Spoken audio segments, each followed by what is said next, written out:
Hello YouTube, Dbtgamer Show, Bugaboo Play, part 76, the last part YouTube. We were still searching this building, and in this part we hope to hopefully finish it. We also talked about the physics behind blowing into a sail. Right, I'm guessing if you press this switch, you open that door. Who wouldn't? Yes! Right YouTube, I remember this part quite well. Below us there are two areas which you need to step into. If you step into the wrong area, you'll be teleported to the beginning of the dungeon. And if you step in the right area, you'll be teleported to a new area in the dungeon. So which is the right area? I think it's the one on the left. What about this doofus in front of you? It might tell you. No, Adam, I don't think he would help us at all. We gotta talk to him at some point anyway, so... Oh, it's a train. I'll chat to him now. I think he's a scientist. My mentor once lived here. Oh no, it's Dr. Insano! Dr. Insano doesn't wear white pants. Good point, but And Dr. Insano would have been too young to be called a scientist at this point. When this game was released.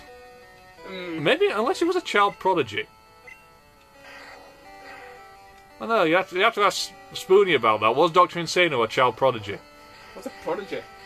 Someone with potential. I don't think Dr. Insano ever had potential, he's just a completely insane guy. You know, all his plans seem to involve taking over the world with giant robots. He must have some kind of scientific knowledge. He wouldn't have got his doctorate otherwise. That's what exactly is he a doctor of? Insanity! He's a doctor of insanity. Yeah! Okay. Think about it. I'm trying not to.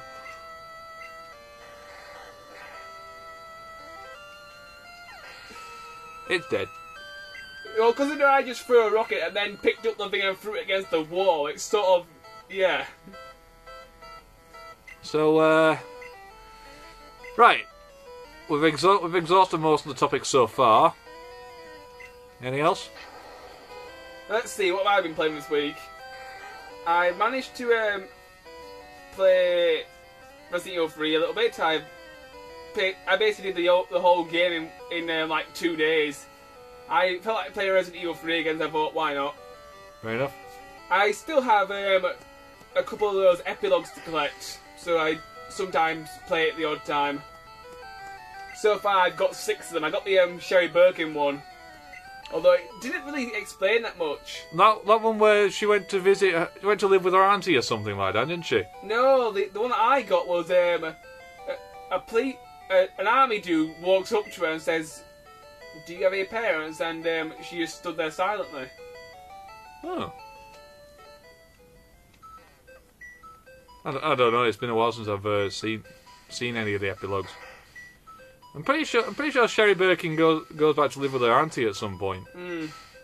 There's a picture of her sort of sat on a windowsill or something, isn't there?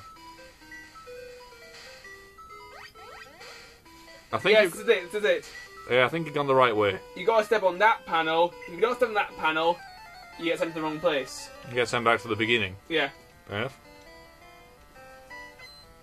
There's a funny story about that. When I was younger, when I first got to this dungeon, I didn't even know you had to do that because it didn't even look like you could even go that way. You sort of step into the blackness, and that's sort of... most normal players would think that's not part of the dungeon, it's just there in the background. You'd think it was the wall or something, wouldn't you? Yeah. But, yes, I see what you mean. What else have I been playing this week? Well, obviously Logo Pirates of the Caribbean. Final Fantasy VII, I'm just about to go to the Shinra Corporation. Uh-huh. Has the plate been blown yet? Oh, yeah. The plate's come down, fair enough. The, Mr. T was on top of the building firing his machine gun, and this arsehole comes up to me and thinks he can take me on. He suddenly casts Pyramid and all 3 of them and sort of kill me. I'm like, hey! You get killed by Reno. I haven't played it in a few years and I didn't know how to stop Pyramid. You kick the shit out of him before he has a chance to use it. At the point of the game where you are, you can't really do much anyway that actually protects you against anything. Well, eventually I figured out if you attack your teammates, the pyramid breaks. Oh, bloody hell. I thought that would have come naturally. Well, usually you don't attack your own teammates when you're playing an RPG. You sort of tend to keep your teammates alive. You don't attack them, you attack the pyramid above them. Yeah, well, I haven't played it in a few years, so I forgot what was needed to counter the pyramid move. I'd just like to point out that he has absolutely no excuse because I lent him the walkthrough when he started playing the game. I also kind of like playing the game without the walkthrough. I only turned to the walkthrough and I'm really, really stuck. So what the bloody hell you boring for then? I don't sit there with a walkthrough in front of me. I just use it if I get stuck. Fair enough, fair enough. I can do it in any other game. I like to sort of figure things out for myself. I mean, I have played a game with a walkthrough in front of me before, but that was only because I was doing side quests along the way. And you sort of had to do a side quest in order to progress in the game. Yeah, there are some games like that. The Shadow Hearts series is notorious for that. At certain points in the game, you get these side quests that open up. They're completely skippable. But if you want any chance of actually killing the final boss, you need to know where they are, how to get them, and what to do when you find them. But truth be told, if you can find them, they're pretty self-explanatory. It's like go back to some area you've already been, talk to some dude, kill some idiot, and return kind of thing. I think one of the most weirdest side quests I once did was I was playing Digimon World DS. I just remodeled the training gym and bought a toilet for them all. So after the training, they could take a dump. And for some bizarre reason, I got a phone call from the person who was running my gym saying there's no toilet paper left. I thought, right. And they gave me a side quest to go find some toilet paper. Eh? I'm not kidding, that's what I had to do once. What kind of fucked up shit does Digimon run on? I'll have to confess, I cannot follow Digimon at all. At least Pokemon, you have a general idea what things are and what they're supposed to do. Like, you look at that, the Weezer, you can tell it's some kind of noxious, sort of, probably toxic entity. But the things on Digimon, none of it makes any sense. You got a bear in a baseball cap, you got some sort of little orange thing with wings. You got a cat with gloves. Actually, some of the evolutions look relevant. I mean, okay, you got Agumon who's a dinosaur. He changed into a bigger dinosaur. He changed into a dinosaur with a mechanical arm. And then he changed into a dinosaur that can lob a spirit bomb at you. And if memory serves, that little orange thing with wings turns into an archangel with sort of a white toga. Yeah, that's because Patamon owns. What the fuck is an angel? A human angel, which quite literally looks like Pit if he, I don't know, actually hit fucking puberty. That evolved from what can only be described as a beach ball with eyes and wings. Well, in the TV series, Patamon was the very last Digimon to digivolve into his very first form. He was basically the last one. The prophecy was, the smallest one will defeat me. Now, since Patamon never digivolved his champion form, it was the one to defeat Devimon. So what the hell is that going to do with it evolving into an archangel? I'm going to get to that in a moment. Well, I'm going to try and get to that. Well, unless you can actually give me an explanation. Ooh, a diary! September the 3rd. Mewtwo is far too powerful. We have failed to curb his vicious tendencies.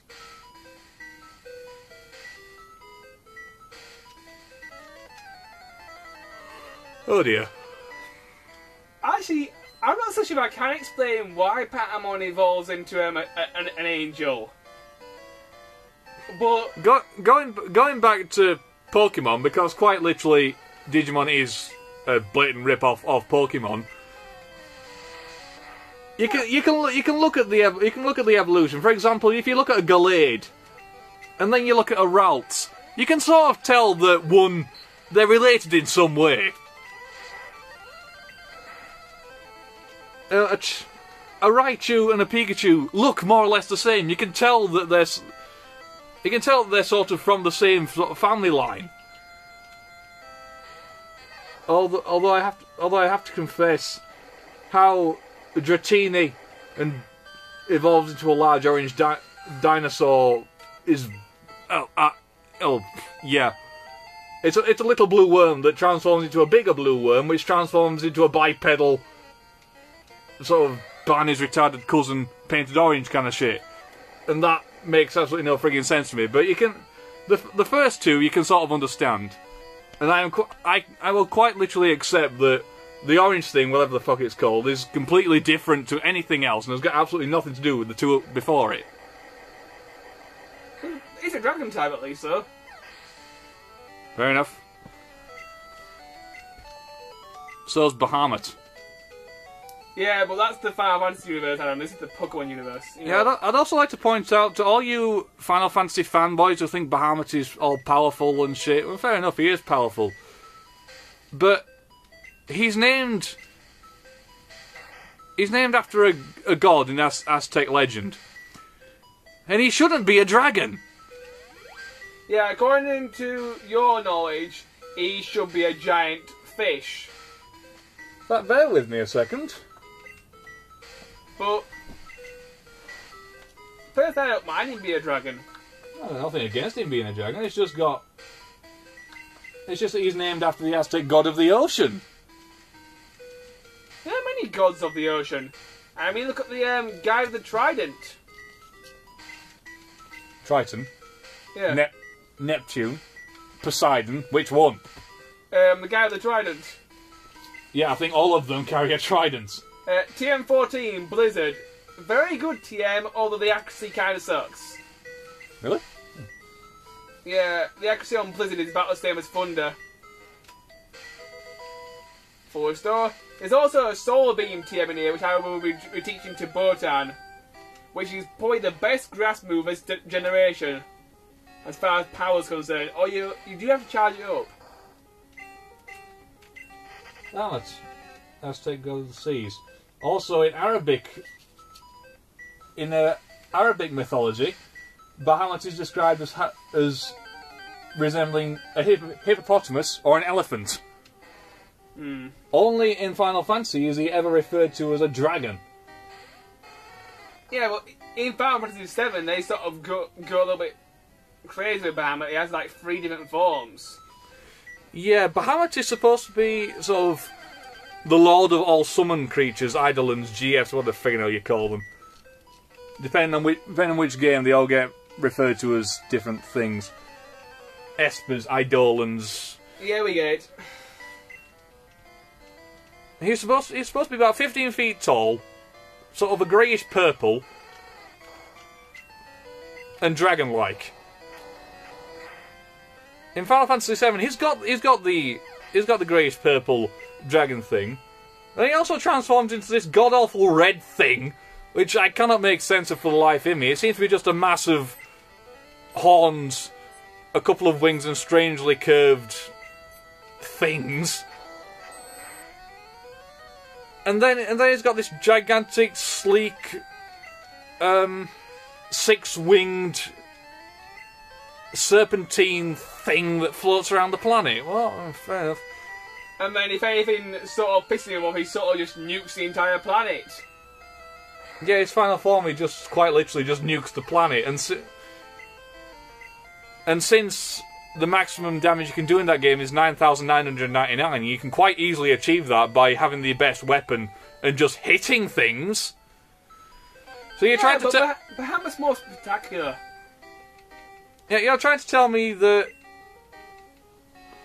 hitting something with an overpowered sword has exactly the same effect as nuking something from orbit. Anyway, we're running out of time, so we'll see you later.